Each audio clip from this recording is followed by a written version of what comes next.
Hi, this is John Anthony Francis Wilcox, and today is Saturday, the 4th of March, 2023. It's not Vicks Vapo Rub, but it is sort of the store brand version. This particular one is Top Care Vaporizing Rub, available at all fine ShopRites for your convenience. There's a purpose in this, and I was thinking about this when I was using some of this the other day.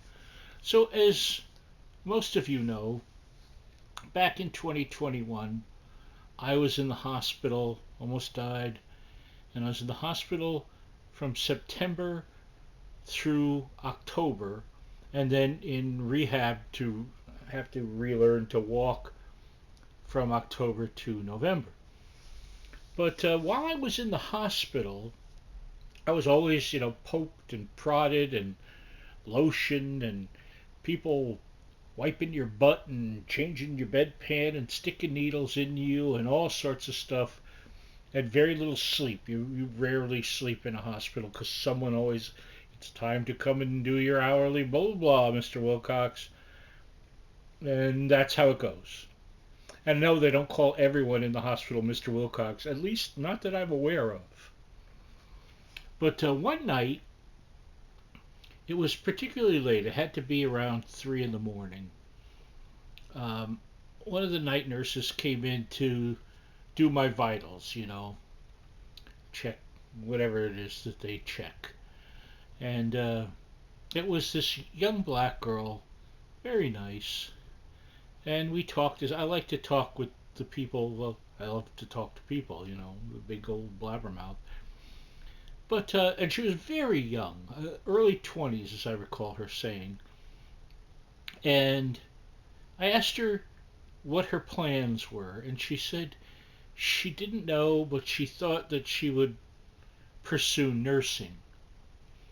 And I asked her what got her into this to begin with, and therein comes this stuff. So she mentioned to me that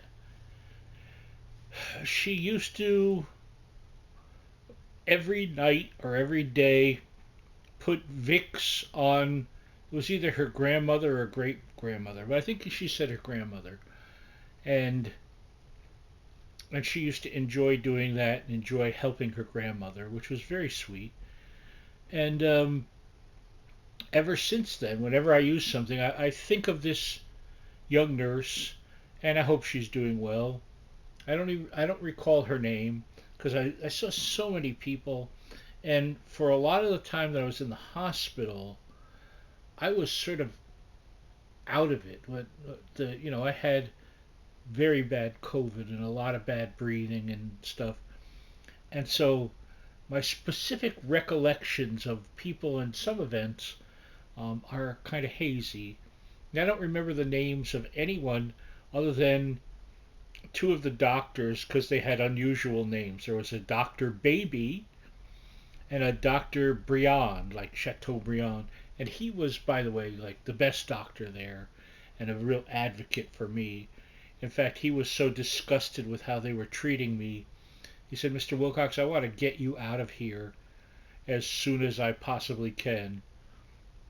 Little knowing that he, in essence, was putting me from the frying pan into the fire because I had, by and large, a dreadful experience in rehab. Oh, I made the best of it, and there were some good people there. In both instances, there is a lot of abuse that goes on. I don't go into details. I'm not going to, but I was very much abused in many different ways, physically and mentally, in both places. And that needs to be addressed in these things, by the way, just so you know. And it's very common. But anyway, Vicks Vapo Rub. And it is wonderful. Sometimes I put it on my throat or put it on my chest or put it behind my ears, or if I have a sore neck, which I often do, I'll put it on that sometimes, and it helps. So, so that's that. So let me talk about today a little bit. I was watching some movies on Turner Classic because, as you know, I love old movies, and it's comedy day. This month on Turner, it's all movies that have either won an Academy Award or been nominated. So I watched the tail end of Mr. Deeds Goes to Town with the great Gary Cooper and Jean Arthur, and what a wonderful film that is. If you haven't seen it, you must. And it's sort of about rationality, I guess you'd say. And it was followed, interestingly enough, by Harvey with Jimmy Stewart. What a wonderful film. I saw the play as well, which was no less wonderful.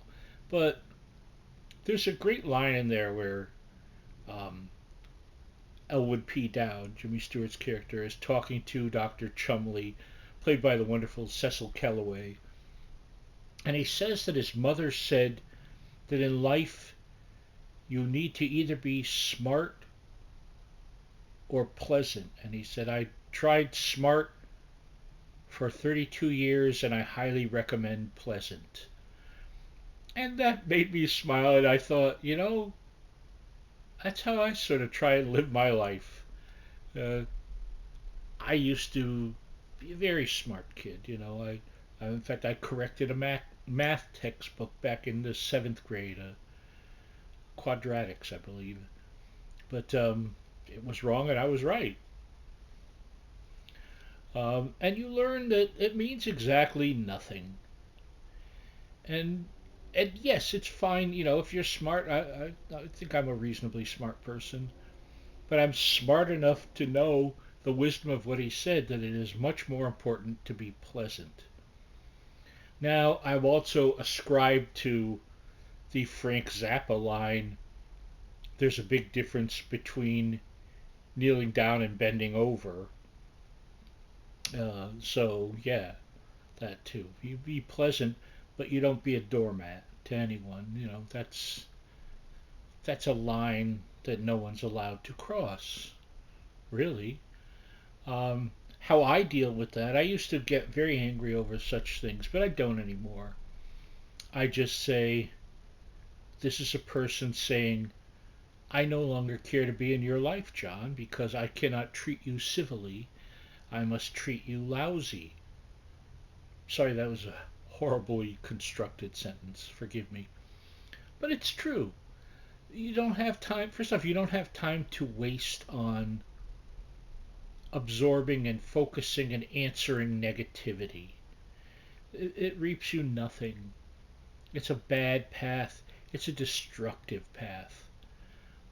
Try and be pleasant. Try and be reasonable in how you deal with people that aren't, to a point. Um, Again,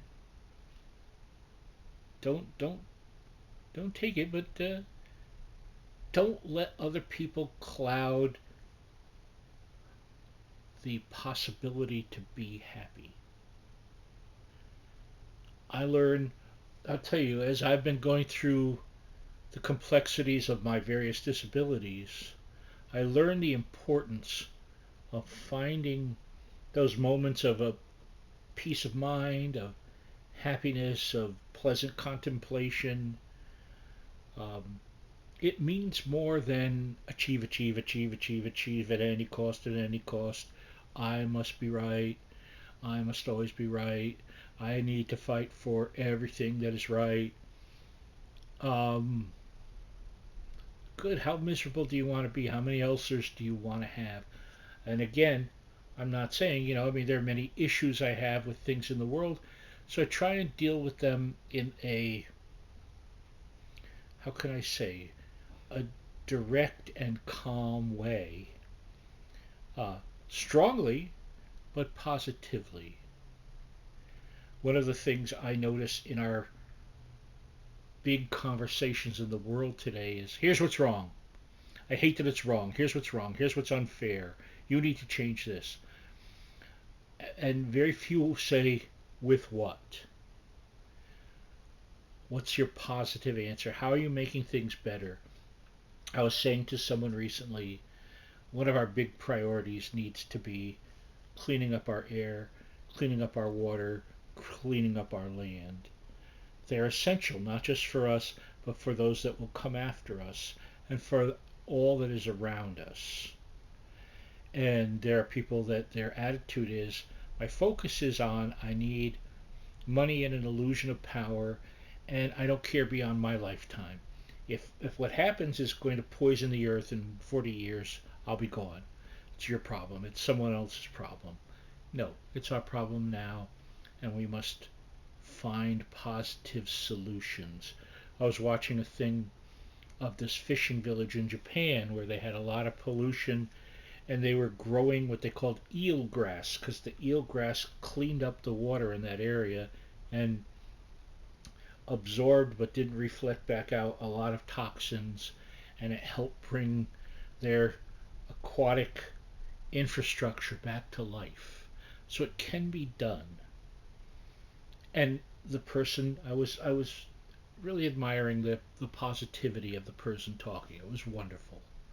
So just sorry if I'm rambling. Rest of my week. Oh, I got a call that I'll have to take. I'll go on next time. I love you. Bye bye.